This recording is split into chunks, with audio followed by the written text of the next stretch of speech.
बहुत बहुत स्वागत है दोस्तों आप सभी का आज की इस वीडियो में। आज हम देखेंगे क्लास 11th का हिंदी का टर्म वन का जो न्यू कोर्स है, ठीक है, उसका चैप्टर नंबर सेकंड, जिसके लेखक हैं अमरकांत, और चैप्टर का नाम है दोपहर का भोजन। तो इस चैप्टर से संबंधित जितने भी most important MCQ question answer हैं वो सभी के सभी हम आज की इस वीडियो में कवर अप करने वाले हैं, ठीक है। तो वीडियो स्टार्ट करने से पहले हमारे Telegram group, Instagram account, Twitter handle और फेसबुक पेज का लिंक बच्चों आपको इस वीडियो के डिस्क्रिप्शन बॉक्स में मिल जाएगा। आप वहां से हमें इन सोशल मीडिया के अकाउंट्स पे ज़रूर फॉलो कर लीजिएगा। तो चलिए स्टार्ट करते हैं। सबसे पहला प्रश्न देखिए, जैसा कि चैप्टर का नाम है दोपहर का भोजन, तो इस कहानी में समाज के किस वर्ग का यथार्थ चित्रण हमें देखने को मिलता है? मध्यम वर्ग, पूंजीपति वर्ग, उच्च वर्ग, या फिर इनमें से कोई नहीं।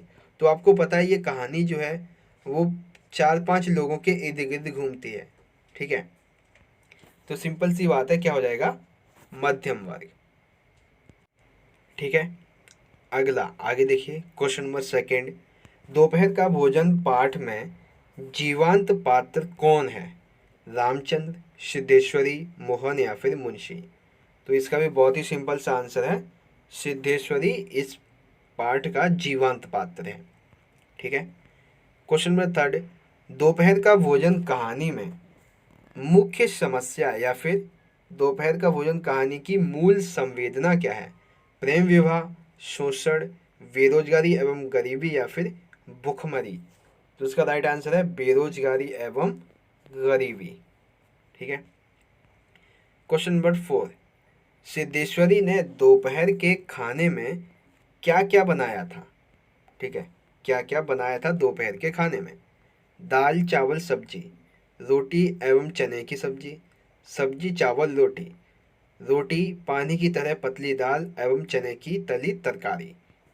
तो सिद्धेश्वरी ने दोपहर के भोजन में रोटी बनाई थी, पानी की तरह पतली दाल बनाई थी एवं चने की तली हुई तरकारी, ठीक है। ऑप्शन फोर्थ राइट हो जाएगा। क्वेश्चन नंबर फाइव, लगभग आधे घंटे तक वह वहीं उसी तरह पड़ी रहने के बाद उसके जी में जी आया। तो जी में जी आने का क्या मतलब है?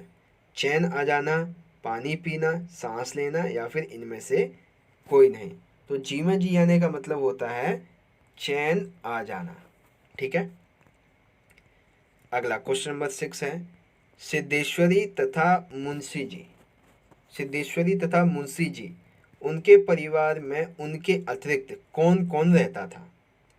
3 पुत्र थे, 23 वर्षीय बड़ा बेटा रामचंद्र, 19 वर्षीय मंझला बेटा मोहन, और 6 वर्षीय छोटा बेटा प्रमोद। सेकंड, 3 पुत्र, 21 वर्ष का रामचंद्र, 18 वर्ष का मोहन, और 6 वर्ष का प्रमोद। थर्ड ऑप्शन है 2 पुत्र, 23 वर्ष का रामचंद्र, 19 वर्ष का मोहन। फोर्थ, यहाँ पे 2 पुत्र लिखने चाहिए थे 3 पुत्र की जगह, ठीक है। 2 पुत्र, 21 वर्षीय रामचंद्र और 18 वर्षीय मोहन। तो सिद्धेश्वरी तथा मुंशी जी के परिवार में उनके अतिरिक्त 3 पुत्र रहते थे, 21 वर्षीय सबसे बड़ा बेटा रामचंद्र, 18 वर्षीय मंझला बेटा मोहन, और 6 वर्षीय छोटा बेटा प्रमोद। ऑप्शन सेकंड इसका राइट आंसर हो जाएगा, ठीक है। अब देखिए, पाठ में मुंशी जी का पूरा नाम भी बताया गया है, तो वो क्या है? चंद्रिका मुंशी, मुंशी चंद्रिका, मुंशी चंद्रिका प्रसाद, या फिर इनमें से कोई नहीं? तो मुंशी जी का जो पूरा नाम है वो है Munshi Chandrika Prasad. Option number third right हो जाएगा। अगला देखिए, क्वेश्चन नंबर 8 है, दोपहर का भोजन कहानी के सबसे जीवंत पात्र के चरित्र की दृढ़ता के बारे में कौन सा कथन सही वर्णन करता है? इनके जीवंत पात्र यानी सिद्धेश्वरी के बारे में कौन सा कथन सही है? पहला, घर की निर्धनता को देखते हुए वह अपना संयम नहीं खोती है। दूसरा, वह घर के सभी सदस्यों को खुश देखना चाहती है, जिसके लिए वह छोटे छोटे झूठ भी बोलती है। तीसरा, खुद भूखी रहकर बाकी लोगों को भोजन करवाती है, एवं किसी के सामने अपना दुख व्यक्त नहीं करती है। फोर्थ, उपरोक्त सभी।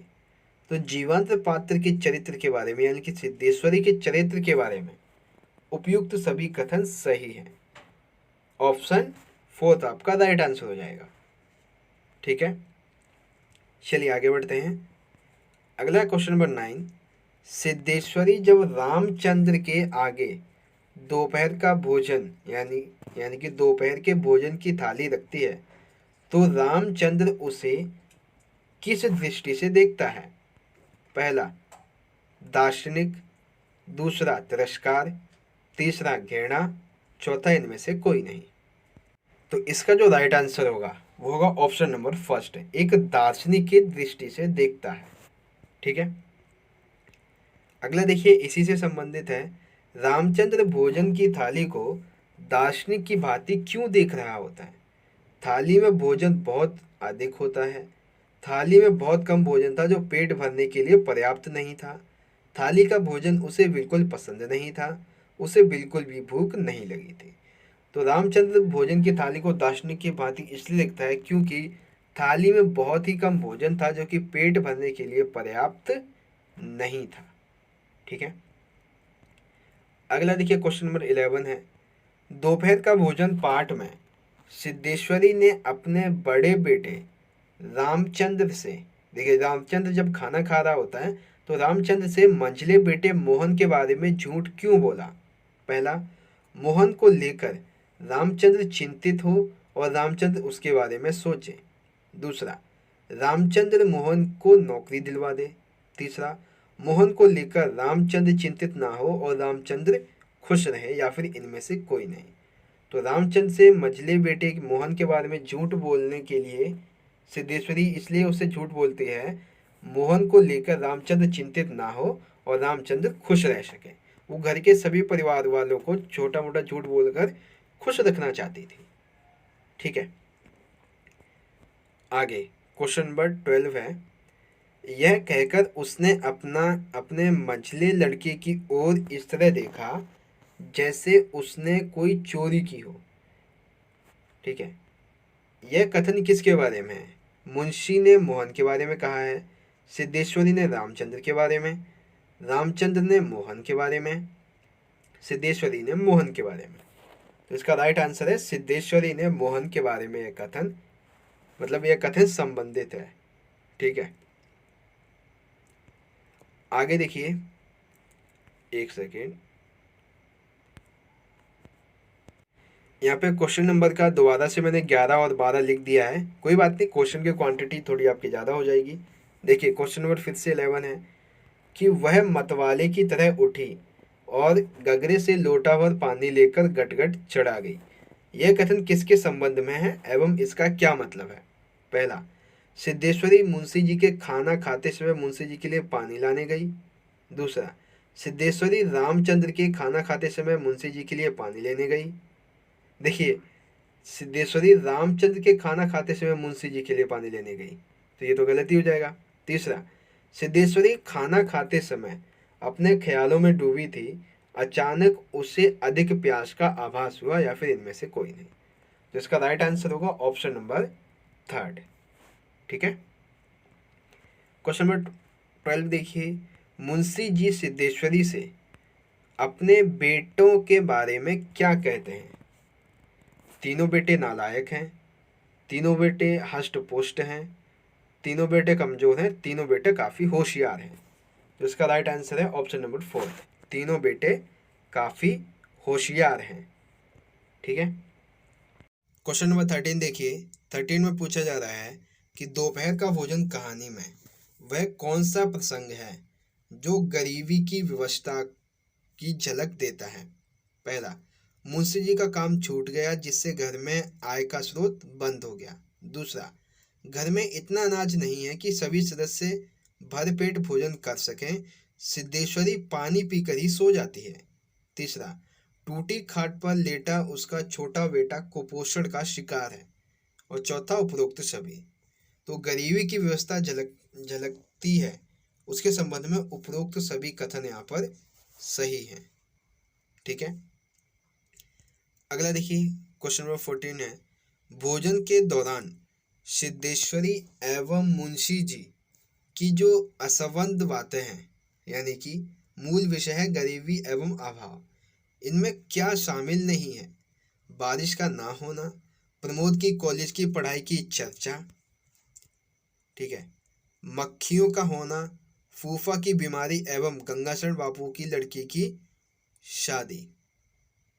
तो देखिए यहाँ पर जो ऑप्शन नंबर सेकंड होगा, प्रमोद की कॉलेज की पढ़ाई, ये गलत है, क्योंकि प्रमोद जो था वो 6 साल का बच्चा था, ठीक है। तो यहाँ पे कौन सा शामिल नहीं होगा, वो है ऑप्शन नंबर सेकंड, ठीक है। चलिए आगे देखिए, क्वेश्चन नंबर 15 है, एक सेकेंड, हाँ क्वेश्चन नंबर 15 है, सिद्धेश्वरी की पहले हिम्मत नहीं हुई कि उसके पास जाए, वहीं से भयभीत हिरनी की भांति उसको उचक घुमाकर बेटे को व्यग्रता से निहारती रही। यह कथन किसके बारे में है? मोहन, मुंशी, रामचंद्र या फिर प्रमोद? तो इसका राइट आंसर हो जाएगा रामचंद्र के बारे में, ठीक है। अगला देखिए क्वेश्चन नंबर 16 है, वह एक स्थानीय दैनिक समाचार पत्र के दफ्तर में अपनी तबीयत से प्रूफ रीडरी का काम सीखता था। पिछले साल ही उसने इंटर पास किया है। यह कथन किससे संबंधित है? मोहन, मुंशी, प्रमोद, रामचंद्र? तो इसका राइट आंसर हो जाएगा रामचंद्र से संबंधित है यह कथन, ठीक है। क्वेश्चन नंबर 17, बाबूजी बाबूजी किए रहता है, बोला बाबूजी देवता के समान है। यह कथन किस पात्र की विशेषता को दर्शाता है? रामचंद्र, मोहन, मुंशी या फिर प्रमोद? तो इसका भी जो राइट आंसर होगा वो है रामचंद्र, ठीक है। अगला क्वेश्चन नंबर 18, जैसे 1.5 महीने पूर्व मकान किराया नियंत्रण विभाग से क्लर्की की उनकी छटनी ना हुई हो और शाम को उनको काम की तलाश में कहीं जाना ना हो, यह कथन किसके बारे में है? रामचंद्र, मुंशी, मोहन या फिर इनमें से कोई नहीं? तो यह कथन है मुंशी जी के बारे में, ठीक है। अगला क्वेश्चन नंबर 19, भोजन करते समय मुंशी जी अपनी पत्नी सिद्धेश्वरी की ओर अपराध भाव से क्यों देख रहे थे? वह सिद्धेश्वरी से झूठ पर झूठ बोले जा रहे थे। उन्होंने पूरे दिन कुछ नहीं खाया था। वह घर की परिस्थितियों के लिए स्वयं को जिम्मेदार मान रहे थे।